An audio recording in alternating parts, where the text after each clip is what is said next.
first thing I'm going to say is that the first part of the presentation that we're going to do is on anti-aging. And, what I try and ask people is that, have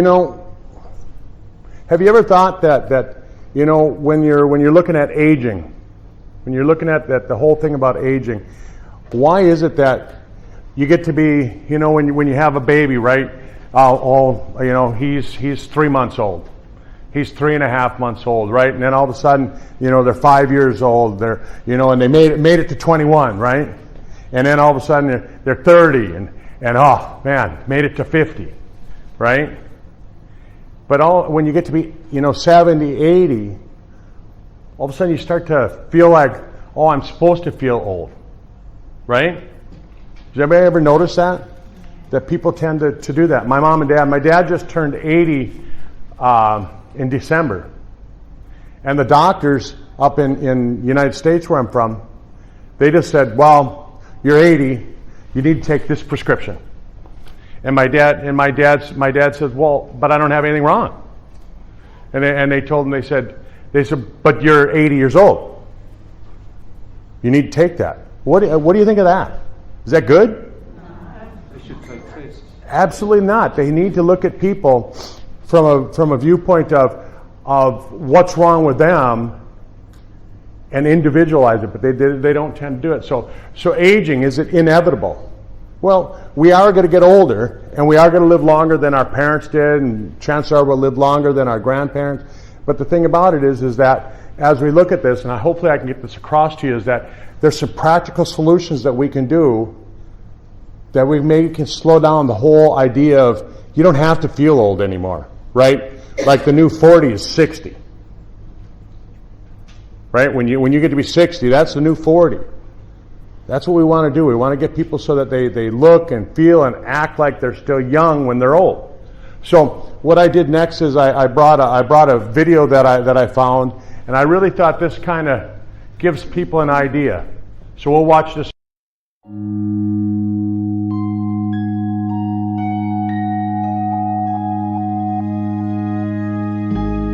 What will your last 10 years look like? Will you be quick enough for a game of tag with your grandchild? Strong enough to embrace every moment?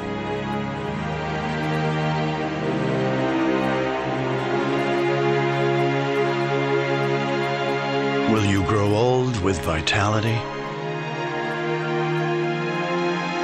Or get old with disease?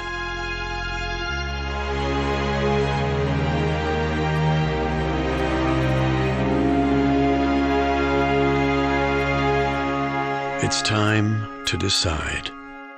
The average Canadian will spend their last 10 years in sickness. Change your future at makehealthlast.ca.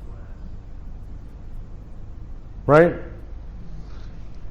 you want to be the guy that's playing with his grandchildren, enjoying life with his family, or the guy that's in the nursing home, right?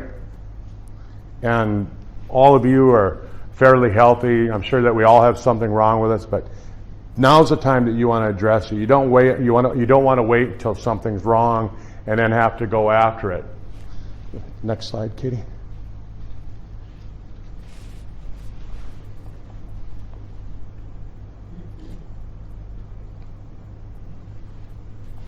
So when you look at anti-aging, and we talk about anti-aging, there's animals like jellyfish. When I was out fishing with Trevor the other day, we saw jellyfish. Jellyfish are like almost immortal. They never change from when they're a baby jellyfish to when they're an old jellyfish. Biologically, they're the same. The bowhead whale, they just seem to live forever, centuries. And you can't tell the difference. You take a look at turtles. They say that Charles Darwin's pet tortoise is still alive. Right? How many years ago was Charles Darwin around? How many hundreds of years ago? Right? And his pet tortoise is still alive. Lobsters, they have more sex the older they get. Wouldn't that be cool? You get to be 90, you have more sex than you did when you were 20? That'd be kind of fun. You wouldn't remember it, but. But bacteria are an interesting creature, right? If you take a look at a bacteria that is formed today, and you compare it to the bacteria when it's 14 days old or 20 days old, biologically under a microscope, they look identical. They haven't changed. So why is it that we age? Why do we get old? Why do we age? Why do we have the aging diseases? So these are some things I'm going to try and get people to think about. Katie? And so Benjamin Franklin, pretty smart guy, and he wrote a lot of things, but he said that all diseases can be cured. And at that time, he said, except that of old age. And I want to get people to start thinking about maybe if we address aging as the disease, maybe it'll make a difference. My boy, who's 26 now, he's in medical school. He's in his third year to medical school, and I was talking to him about 10 years ago, and I've always kind of been into this anti-aging. Originally I wanted to live to be 100 years old. And at 100, I wanted to be as healthy as I possibly could. I didn't want to have anything wrong with me. And now it's changed. I want to be 110. I've added 10 years to it. I'm 55 now, so I'm at the halfway point, right? And I really feel now, with some of the things that I'm doing, I feel like I'm healthier. I feel like I'm stronger today than I was 20 years ago when I was 35, right? And when I'm 70, I want to feel stronger at 70 than I do at 55. But my son said to me, he said, Dad, he said, why do you want to grow old? He said, all that means is that you're going to have to be on all these medications. You're going to have all those old age diseases. And he was looking at things from a different point of view. And he's saying, why do you want that? And some people I talk to, I treat a lot of people. I treat some people who are 98 years old, patients of mine who are 98. I treat some 90-year-olds, some 92 years olds, and I ask them all kinds of questions, and because I want to learn from them, right? I mean, what's the best way of learning how to get old? Talk to an old person, right? And so I'm asking my 98-year-old friend. I said, what's the worst thing about being 98 years old? What do you think his answer was? All his friends were gone, right? And so he's lonely. He's there by himself. And so Katie and I were talking about it this morning, that wouldn't it be nice? Here we are in this room, all of us, and even though Trevor stole my apple pie, we'll let you stay with us. But I'm just kidding. But wouldn't it be nice if here, us group of people, that I can be back down here speaking in 20 years, and we're all going to be sitting here, we're going to be a bigger group because we all want to find out how to stay healthy and live longer. And so that's kind of like the idea that I want to project, so that when I'm 98 years old, I'm hanging around with a bunch of people that I've known for years, right? Wouldn't that be fun?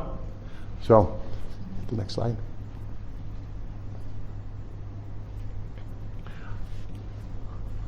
I'm one of those weird ducks, when I went to school, I enjoyed math, I enjoyed science, and I went to school for mechanical engineering when I first graduated from high school.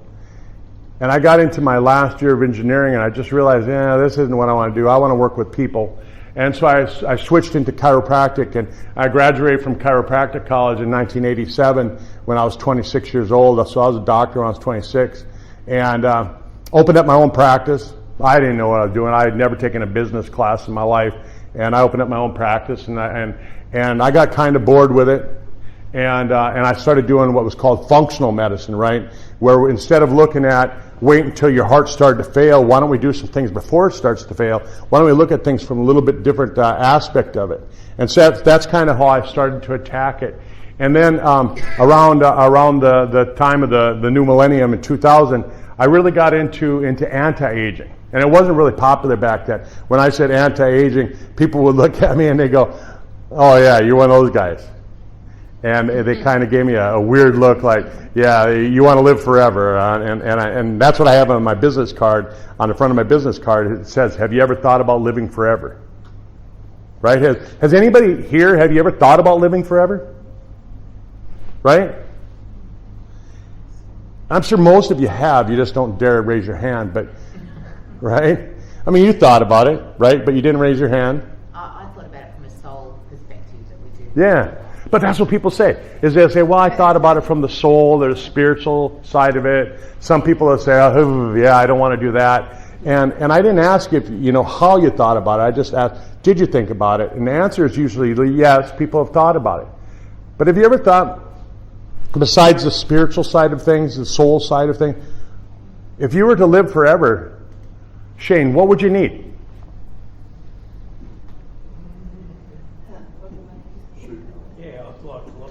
Lots of money, of course. Lots of money, right? Why? Just to sort of, I know money's not everything, but it helps us in a sense to, live better, enjoy life better, travel. Sure it does, right? So like Shane just said, if I'm going to live to be 100 years old, do I want to sit in some flat apartment somewhere in the middle of a city? No way. I want to be doing like Jim is, going to Cambodia, and I want to go to Thailand, and I want to go to the Antarctica. I want to go to Russia. I want to go to Europe. I want to go to the North Pole. There's so many places that I want to see. Guess what that takes? Money, right? You know the other thing that costs money is staying healthy, right? Here in Australia, I don't know if it's different here than it is in the States, but in the United States, we've got a healthcare system, and they'll pay for you if you're sick, right? Is that how it is here? Have you ever gone to your insurance company or gone to the doctor and say, yeah, my insurance is going to pay for it. I want to do something that keeps me healthy. Do they cover that? No, right? You guys maybe have a little better than we do there, but if we want to do that, like if you're sick up there, not only does your insurance company start to kick in, right? But a lot of the churches, if you belong to a church, they'll throw a fundraiser. Kurt got cancer. We're going to throw a fundraiser for him. We're going to raise some money. But go to your church and say, hey, I'd like you to have a fundraiser. I want to live forever. You going to raise any money? Are they going to raise any money for you? Maybe on Kickstarter. You might get some people interested. But not to live forever. But they're not going to do that, right? And that's the whole thing. So I try and tell people that you need money. And then the other thing that you need is you need your health. Right? Because who wants to live forever if you're stuck in a wheelchair like that guy in the video, right? If you're rolling around and somebody has to feed you and somebody has to change your diapers and things like that. It's like, who wants that? Who wants that? I want to be fishing with Trevor. We're going to have a big boat. Right? We're going to be catching big fish, not those little ugly ones that we caught out here in the bay. But, right? And we're going to be having some fun. And so that's what I'm kind of looking at. 2 months from now, I'm going to open up a stem cell clinic. We're actually going to do stem cell injections into shoulders and knees and backs and things like that. We're going to be doing some little bit different therapy that's kind of on the edge, right? Kind of on the edge. But it's really when you start looking at it, it's really a great therapy for certain things. So the future, I'm just like, I tell people, I say, Dennis, if you're going to dream, why not dream big, right? It takes the same amount of time. You dream a little tiny dream or a great big dream, right? And so I look at my 3 boys. I've got 3 boys that are in their 20s, and that's what I've got them to do. They're always dreaming. My oldest boy, he thinks he's still going to be Batman someday, the real Batman, not the one on TV. And we look at things like that, and it's just crazy. And Katie and I were talking about it at lunch today. Think about it. When you're a kid, Margaret, what'd your mom tell you? Use your imagination, right? Use your imagination. Yep. Yeah. But now as an adult, when you're using imagination, what are your friends telling you now? Don't be silly. Don't be silly. Don't daydream. Right? Why is it when you're a kid, they tell you use your imagination, but now as an adult they don't want you to use your imagination anymore. They want everybody to be the same. Get in line. Get in line. Be a sheeple. You know, just get in line. And that's how we go through life. And so I'm trying to get people to think a little bit differently than that. And when we start looking at the whole idea about increasing somebody's life, you know, somebody says to me, they say, well, when you take a look at life now, right? We've extended life. People are living longer. But this over here, the red, the years of being diseased, is what we've extended, right? So the ideal outcome is that we're going to extend somebody's life, but we're going to shorten up the disease years, right? Wouldn't it be nice if all of a sudden you're finding that you're healthy, you're playing tennis, you're playing golf, you're fishing, you're traveling the world, and one day you wake up and you go, yeah, I'm a little tired today. I think next week's it. Wouldn't that be a cool way of going through it? And all of a sudden, you know, this ideal situation, the years of death are slower, but what we're seeing is something more like this. This is what people are imagining. This is what people are imagining right here. Oh yeah, we're going to extend their life, and they're going to be sicker longer. And so that's what I'm trying to, as I'm going around the country, up in the States, and I'm teaching people this. The reason that I'm down here is maybe get you to think about what can you do to make it so it's more like this situation. And so, anybody have a plasma TV? Right? You ever throw a brick at it? Right? Why not? You're going to bust the screen, right? And I don't care how expensive a plasma TV you got, it's not going to repair itself, is it? Not going to do it. Dennis, you ever broke your arm? Broke a bone? Only my toe. You did? Did it heal up? Yeah. Yeah. So you look at the human body, and the human body has the amazing ability that it can heal itself up. And so when we start looking at things like that, we got to start looking at things like, I like old cars. I like to work on old cars. And you take an old rusty rust bucket like this and you fix it up. But what if you would have taken care of it from the day one?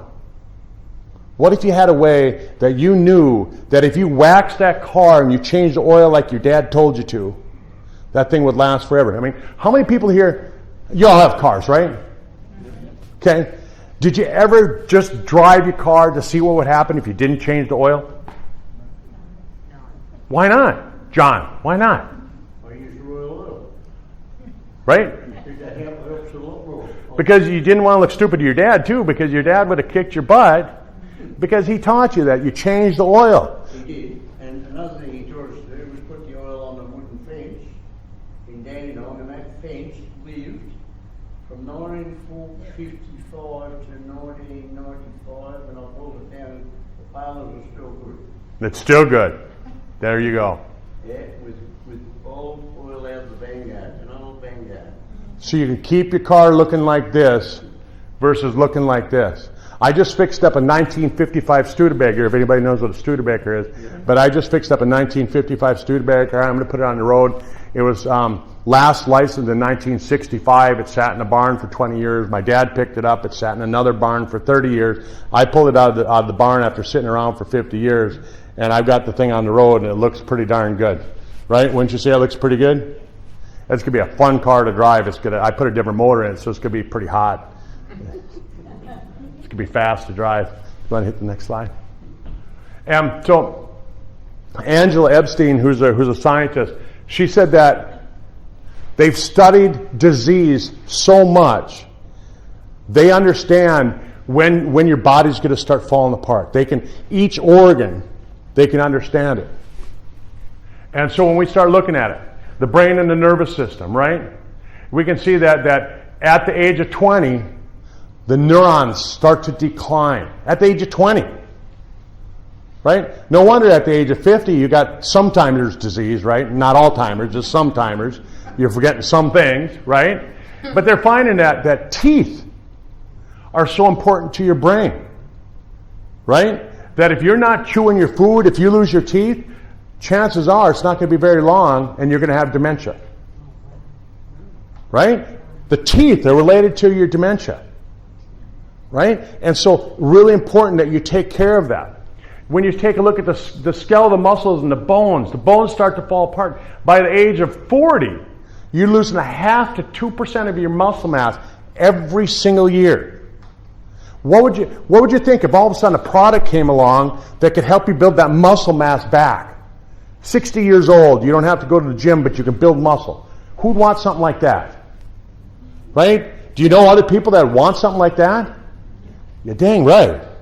That's why the National Institutes of Aging funded $21 million worth of research into developing a product that'll make your body build muscle. It's really cool when you start looking at it. You look at the digestive system, and I think the digestive system is so strong. I was at an anti-aging seminar down in Orlando, Florida last April, and they were talking about how the healthy bacteria in your gut are so important that the bacteria actually decide what mood you're going to have for that day. Right? So if your spouse is having a bad day, you should start thinking, what's wrong with your gut? Right? Would you ever ask that? Would you ever ask your spouse that? Not before, but now I know that. Now you know you would. You say, I need to make you something else to eat today. But it's so important. And all these chemicals that are in our food, right? And it's no different down here than it is up there. When I was flying down, I was talking to a guy from New Zealand, and I was always taught as a doctor that the best beef you could get came from New Zealand. They had the strictest cattle laws. They didn't allow any antibiotics. They didn't allow any hormones, anything like that.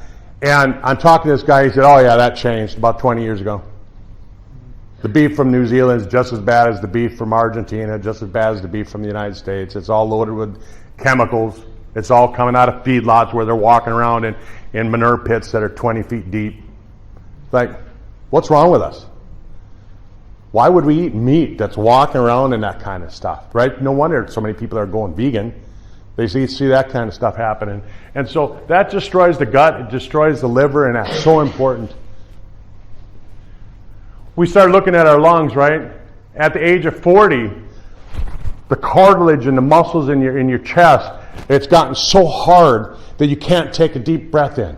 Remember when you were 10 years old and you'd be with your buddies and you'd try and take that deep breath in? You remember that? And you do that with your friends? You ever do that? Yeah. Try and do it now. You'll pass out, right? Because you can't suck that air in. You start looking at the heart. Cardiovascular disease. After World War I, all these American doctors were over in Europe helping, doing stuff in the war effort back in World War I, and they learned about this German machine, this EKG machine, and they brought it back to the States. And it wasn't the FDA then, but whatever agency it was of the government that said, hey, we got to see if this stuff really works. It took them 5 years to find enough people with heart disease to actually approve the EKG machine. 5 years. How long would it take today? 5 minutes. They could test all of us here. Well, maybe not us because most of us take good products, but you could go out there in the hallway and you could probably in 5 minutes, you could find enough people to prove the EKG machine works, right? And so our heart starts to fall apart, and now 20-year-olds are having heart disease, right? The kidneys. Wow, the kidneys are so important.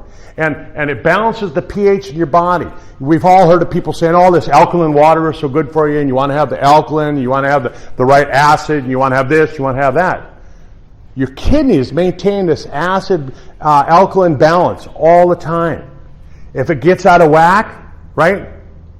You drink 1 can of soda. We call it soda up there. I don't know, what do you guys call it down here? Pop? Fizzy water. Fizzy water? Soft drink. Soft drink? Yeah. So you drink a soft drink, right? And do you know how many, 1 12-ounce can, do you know how much water, pH balanced water you have to drink to balance out 1 soft drink? 30. 30 glasses of water to balance out 1 soft drink. Holy cow, no wonder so much of us are sick. We have kidney disease. Kidney disease is one of the top 10 killers up in the States. Crazy. And we sell so much soda now, it's just amazing. And I don't know if you guys do the same thing here, but it is a big seller because of that. People are just addicted to it. Your skin, right? And we talk about anti-aging. Most people are like, I already use a skincare product. right? That's what they think of right away. They think of how they look. You look at the hair, right? And your hair, it starts to break down.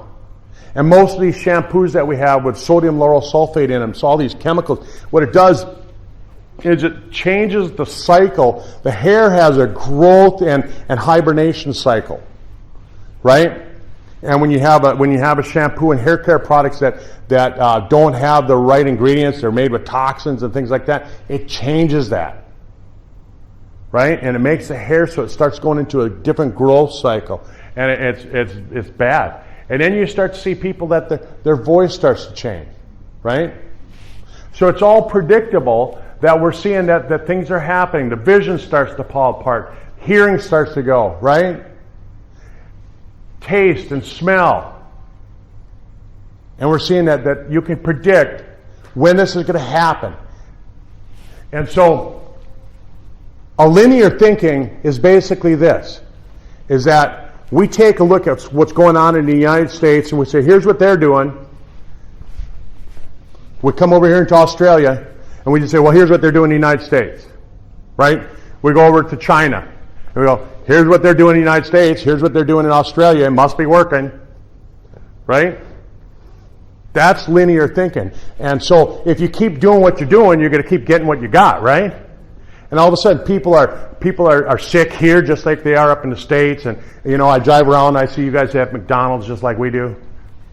And just, you know, you start looking at some of the stuff. But so when we start talking about what we're here for today, all of you are here listening to me talk on this, which means that you're thinking vertically, right? You're thinking with vertical change. You're saying, we're going to do something different,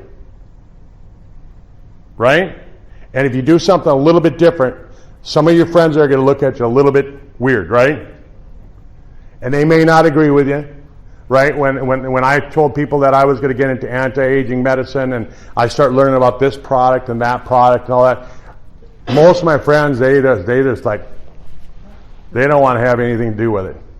You know, what's your flavor of the day today, they tell me. What are you selling? And I said, I'm not selling anything, but I'm going to show you some stuff, right? And now 20 years later, they're coming up and they're saying, well, how come you look younger than you did 20 years ago from 20 years ago and we're not? How come we're falling asleep at 10 o'clock at night and you just seem to go and go and go? Katie and I are emailing at each other at 3 o'clock in the morning, right? Because she doesn't sleep either. But you got to start thinking with vertical thinking, and you start thinking that some people you know, why do they never seem to age, right? What's going on with them? Why don't they age? Why don't they look older? And so genetics plays a part with it, and genetics is like a 10 to 20%, right? But it's the environment that you're putting that genetics in. And some people, like, anybody here remember George Burns? Right? And so I remember did you ever watch Johnny Carson, the late night show? Okay, so it was a late night TV show up in America, and Johnny Carson was interviewing George Burns the year that he turned 100. And I remember watching this episode, and Johnny Carson asked George Burns, well, what's your secret? And George Burns said, I just don't listen to my doctors. As he had a big stogie in one hand and a martini in the other hand, right? That's what George Burns did. But I don't know if he ever actually smoked a cigar. He just carried it around, maybe chewed on it a little bit. But he always had a martini in his hand. And you start looking at that, he had the right kind of genetics that he could do the wrong things and still live to be 103. Right? Most of us don't have those genetics. So we have to look at what can we do with our environment to make it so that we can live longer and healthier and change those kinds of things. Sugar is so bad for us. Sugar is one thing that it's actually a toxin. When you look at it, it affects every cell in your body, not in a good way. And I remember looking through some old magazines I picked up at an auction sale up there. This farmer, he had big boxes of these old magazines from the 1950s and 1960s, and I was paging through them, and they had advertisements in there and they showed the guy on the beach. You remember this ad? And it showed the big guy kicking sand in the face of the little guy. Remember that ad? And basically it said, eat more sugar. Right? If you go back and look, back in the early 1900s, the average person, I'm going to talk about America since that's where I'm from, the average American back in the early 1900s, we consumed 12 pounds of sugar a year. So about a pound a month, that was it. How much do you think we consume now? Pound a day almost. 144 pounds a year. So we took and we multiplied it that much, right? 12 pounds a month. Holy cow, I mean, no wonder we're sick. No wonder we're all fat, right? Because we're all eating all this stuff. And you start looking at it. Wheat, right? Wheat turns into sugar. Celery turns into sugar. Bread turns into sugar. And our bodies just weren't designed for that. So what happens is it affects everything. It affects your hormones. It affects your mood. It affects your metabolism. It just throws everything out of whack. And again, you start looking at that stuff. It's no wonder that we're getting more sick. Right? We're living longer. But the price we pay right now is that because we're doing things wrong, we're not actually living any healthier.